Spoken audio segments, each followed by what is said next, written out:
नमस्कार। अक्सर ये सवाल मन में आता है कि पृथ्वी पर जो लाखों करोड़ों प्रजातियां हैं, वैज्ञानिक उन्हें ऑर्गेनाइज कैसे करते होंगे। एक छोटे से बैक्टीरिया से लेकर विशाल ब्लू व्हेल तक सबको एक क्रम में कैसे रखा जाता है। आज हम इसी रोमांचक सफर पर चलेंगे और जीवन के इस विशाल वृक्ष की शाखाओं को समझने की कोशिश करेंगे। सोचिए, ये कितना बड़ा सवाल है ना? जरा सोचकर देखिए। अगर कोई शुरुआती दौर का साइंटिस्ट हो तो उसके सामने तो जीवन का ये एक विशाल बिखरा हुआ खजाना है। वो इसे समझना शुरू करेगा अभी तो कहाँ से। ये सच में एक बहुत बड़ी चुनौती रही होगी। तो इस कहानी की शुरुआत होती है प्राचीन ग्रीस में, जहां एक महान दार्शनिक ने पहली बार इस विशाल पहेली को सुलझाने की एक साइंटिफिक कोशिश की। और वो महान दार्शनिक थे एरिस्टोटल। उनका तरीका ना बहुत ही सीधा साधा था। मतलब जो आंखों से देख रहा है बस उसी पर बेस था। पौधों को उन्होंने उनके आकार के हिसाब से बांट दिया। छोटी जड़ी बूटियां, थोड़ी बड़ी झाड़ियां और सबसे ऊंचे पेड़। और जानवरों के लिए उन्होंने देखा कि किसके खून का रंग लाल है और किसके नहीं। हाँ, ये बहुत सिंपल था, लेकिन ये एक बहुत ही जरूरी शुरुआत थी। तो एरिस्टोटल का ये सिंपल सा सिस्टम सदियों तक चलता रहा। लेकिन फिर एक नए साइंटिस्ट ने इस फील्ड में एक क्रांति सी ला दी। तो चलिए अब चलते हैं दो किंगडम की दुनिया में, जिसने क्लासिफिकेशन के साइंस को हमेशा के लिए बदल दिया। तो फिर आए कैरोलस लीनियस, जिन्हें मॉडर्न क्लासिफिकेशन का पितामह भी कहा जाता है।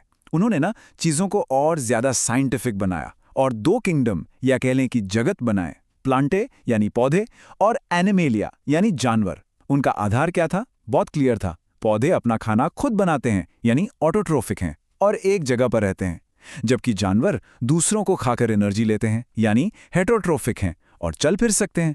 ये एक बिल्कुल साफ सुथरा बंटवारा था, है ना? पर क्या ये हमेशा काम करता था? लेकिन देखिए, साइंस की सबसे खूबसूरत बात ही यही है कि ये कभी रुकता नहीं। और जैसे जैसे बेहतर माइक्रोस्कोप आते गए, साइंटिस्ट को इस साफ सुथरे बंटवारे में कुछ दरारें दिखने लगीं।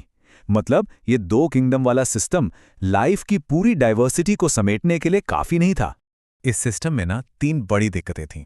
पहली तो ये कि इसने बहुत ही सिंपल सेल्स मतलब प्रोकैरियोट्स और कॉम्प्लेक्स सेल्स यानी यूकैरियोट्स को एक ही साथ रख दिया था। दूसरी दिक्कत ये थी कि इसने एक सेल वाले यूनिसेल्युलर जीवों को और ढेर सारी सेल्स वाले मल्टीसेल्युलर जीवों को भी मिला दिया था। और तीसरी, इसने फंजाई मतलब कवक को पौधों के साथ रख दिया। क्यों? सिर्फ इसलिए क्योंकि दोनों में सेल वॉल होती है। ये तो कुछ वैसा ही हो गया जैसे एक साइकिल और एक स्पेसशिप को बस इसलिए एक ग्रुप में डाल दिया जाए क्योंकि दोनों में पहिए होते हैं। मतलब लॉजिक सही नहीं था। अच्छा, आगे बढ़ने से पहले इन दो शब्दों को समझना बहुत जरूरी है। प्रोकैरियोट ये एक बहुत ही सिंपल सेल है जिसमें कोई असली न्यूक्लियस नहीं होता। और यूकैरियोट ये एक ज्यादा कॉम्प्लेक्स एडवांस्ड सेल है जिसमें एक वेल ऑर्गेनाइज्ड न्यूक्लियस होता है और दूसरे छोटे छोटे अंग जिन्हें ऑर्गेनेलीज कहते हैं वो भी होते हैं। ये फर्क बायोलॉजी में बहुत बहुत ज्यादा मायने रखता है।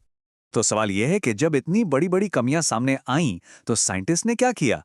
उन्होंने हार नहीं मानी।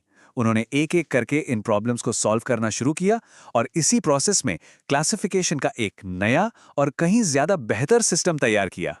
तो जरा इस टाइमलाइन पर एक नजर डालते हैं। लिनेयस के बाद 1866 में आए ऑर्न्स्ट हैकेल। उन्होंने प्रोटिस्टा नाम का एक तीसरा कैच ऑल किंगडम बनाया। इसमें उन सिंगल सेल वाले जीवों को रखा गया जो न तो पूरे पौधे थे और न ही जानवर। फिर 1938 में हर्बर्ट कोपलैंड ने मोनेरा किंगडम बनाकर सभी सिंपल प्रोकैरियोटिक जीवों को एक अलग जगह दे दी। और आखिर में 1969 में रॉबर्ट विटेकर ने फंजाई को उनका अपना अलग किंगडम दिया, क्योंकि भाई वो पोषण के मामले में पौधों से एकदम अलग जो थे। और बस इस तरह से 5 किंगडम सिस्टम ने उन 3 बड़ी प्रॉब्लम्स को सॉल्व कर दिया। प्रोकैरियोट्स को अपना अलग घर मिल गया, यूनिसेल्युलर यूकैरियोट्स को भी, और फंजाई भी पौधों से अलग हो गए। Problem solved. खैर, कम से कम उस वक्त के लिए तो ऐसा ही लगा। तो सबसे जरूरी बात क्या बदली? बात यह थी कि अब हम सिर्फ ये देखने से आगे बढ़ चुके थे कि कोई चीज बाहर से कैसी दिखती है। विटेकर का सिस्टम कहीं ज्यादा गहरा था। इसमें सेल का स्ट्रक्चर कैसा है, खाना कैसे मिलता है, और सबसे जरूरी जीवों के इवोल्यूशनरी रिश्ते यानी कि फाइलॉजनी, इसको भी ध्यान में रखा गया। फाइलॉजनी का सीधा सा मतलब है कि वो इवोल्यूशन के दौरान एक दूसरे से कैसे जुड़े हैं, उनका फैमिली ट्री कैसा है। विटेकर के सिस्टम का लॉजिक बहुत सिंपल और पावरफुल था। सारे के सारे प्रोकैरियोट्स गए किंगडम मोनेरा में, सभी सिंगल सेल वाले यूकैरियोट्स गए किंगडम प्रोटिस्टा में, और जो बाकी के 3 मल्टीसेलुलर किंगडम बचे, फंगाई, प्लांटे और एनिमेलिया उन्हें खाना हासिल करने के उनके अपने अपने अनोखे तरीकों के आधार पर बांट दिया गया। ये टेबल देखिए, इससे सारी बात एकदम साफ हो जाती है। यहाँ देखा जा सकता है कि कैसे हर किंगडम की अपनी एक अलग पहचान है। जैसे मोनेरा अकेला प्रोकैरियोटिक किंगडम है, प्रोटिस्टा में ज़्यादातर यूनिसेलुलर यूकैरियोट्स हैं, और फिर आते हैं फंगाई, प्लांटे और एनिमेलिया। ये तीनों मल्टीसेलुलर यूकैरियोट्स तो हैं, लेकिन इनकी सेल वॉल और न्यूट्रिशन का तरीका इन्हें एक दूसरे से बिल्कुल अलग बना देता है। इस नए सिस्टम ने कुछ पुरानी गलतियों को भी ठीक किया, जैसे अमीबा और पैरामीशियम, जिन्हें पहले जानवरों के साथ रख दिया जाता था, उन्हें उनकी सही जगह यानी प्रोटिस्टा में डाल दिया गया। लेकिन यह सिस्टम भी एकदम परफेक्ट नहीं था। इसकी सबसे बड़ी कमी, इसमें वायरस जैसे नॉन सेलुलर लाइफ फॉर्म्स के लिए कोई जगह ही नहीं थी, जो असल में जिंदा हैं भी या नहीं, ये तो आज तक एक बहस का टॉपिक है। और जैसा कि विज्ञान में हमेशा होता है, कहानी यहाँ खत्म नहीं हुई। एक नई टेक्नोलॉजी आने वाली थी जो जेनेटिक्स पर बेस्ड थी, और वो क्लासिफिकेशन के इस पूरे खेल को हमेशा के लिए बदलने वाली थी। 1970 के दशक में कार्ल वूज नाम के एक साइंटिस्ट ने माइक्रोस्कोपिक दुनिया में और भी गहराई से झांका और एक ऐसी खोज की जिसने बायोलॉजी की नींव ही हिला दी। उन्होंने पाया कि किंगडम मोनेरा, जिसे हम सब सिंपल बैक्टीरिया का घर मानते थे, वो असल में एक नहीं बल्कि दो बहुत ही अलग ग्रुप से बना था, आर्चीबैक्टीरिया और यू बैक्टीरिया। बस इस एक खोज ने सब कुछ बदल कर रख दिया। इसने क्लासिफिकेशन का एक नया और सबसे ऊंचा लेवल बनाया, जो किंगडम से भी ऊपर है। इसे कहते हैं डोमेन। तो अब हमारे पास लाइफ के 3 डोमेन हैं, आर्किया, बैक्टीरिया और यूकैरिया। और इसी यूकैरिया डोमेन के अंदर हमारे जाने पहचाने प्रोटिस्टा, फंगाई, प्लांटाई और एनिमेलिया किंगडम आते हैं। और यहाँ सबसे क्रूशियल बात यह है, ये नया सिस्टम इस पर आधारित नहीं है कि कोई जीव कैसा दिखता है। नहीं, ये उनके डीएनए और जेनेटिक कोड पर आधारित है। 16S आरएनए नाम के खास जीन को एनालाइज करके साइंटिस्ट लाइफ के ट्री में उन गहरे एवोल्यूशनरी रिश्तों को देख सकते हैं जिन्हें सिर्फ माइक्रोस्कोप से देखना नामुमकिन था।